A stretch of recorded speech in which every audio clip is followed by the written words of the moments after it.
Arestado ang isang lalaki na kinilalang si alias Charlie, 41 anyos, walang trabaho at residente ng Purok 16, Barangay Doongan, Butuan City matapos mahuli sa isinagawang bypass operation ng mga otoridad sa Purok 3A, Barangay Holy Redeemer nitong lungsod. Nakilalang suspect na si alias Charlie at itinuturing na isang street-level individual drug personality.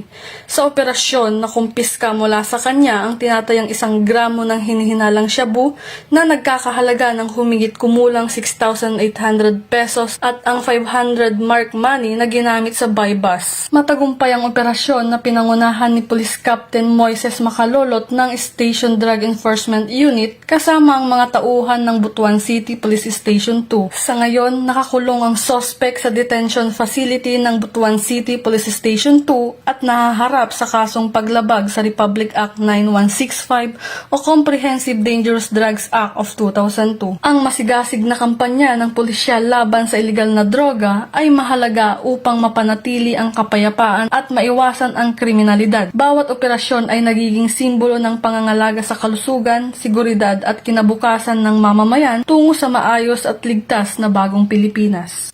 Mula dito sa Police Regional Office 13, ako ang inyong PNN Correspondent, Patrolwoman Joanna Kawili, alagad ng batas, taga-taguyod ng Balitang Pulis.